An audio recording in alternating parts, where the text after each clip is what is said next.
ضمن القرآن الكريم العديد من الحقائق العلمية التي أثبتها العلم الحديث ولا يزال يثبتها يوماً بعد يوم. فالكون من حولنا مليء بالآيات والمعجزات التي تدل على عظمة الخالق سبحانه وتعالى، والقرآن الكريم يكشف لنا قبل مئات السنين من أسرار الكون ما عجز العلم عن كشفه إلا مؤخراً.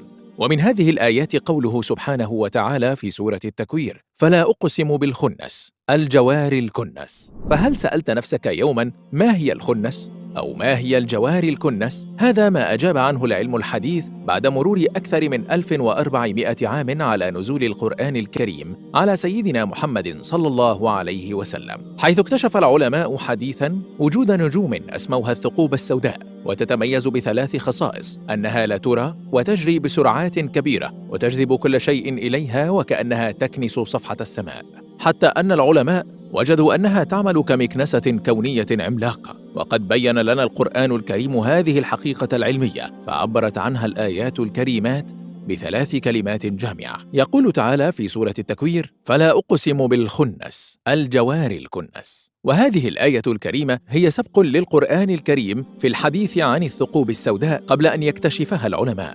ففي لسان العرب يأتي معنى كلمة الخنس أي التي لا ترى، أما الجواري فتأتي بمعنى التي تجري، والكنس التي تكنس وتجذب إليها كل شيء بفعل الجاذبية الهائلة لها.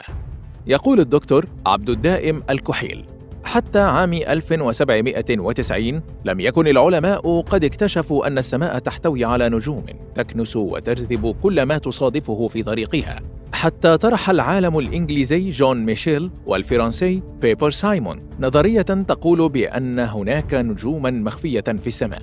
وفي عام 1915 توقعت نظرية النسبية لأينشتاين هي الأخرى وجود هذه الأجسام في الفضاء، وأنها تؤثر على الزمان والمكان.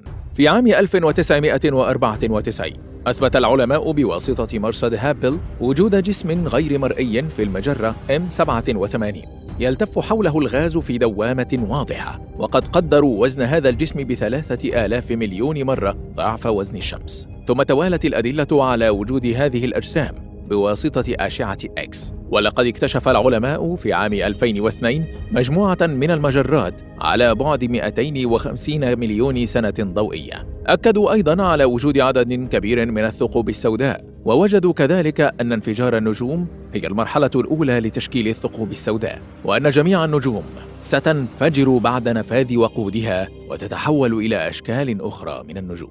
وفي النهاية أعزائي المشاهدين، كان هذا كل ما لدينا.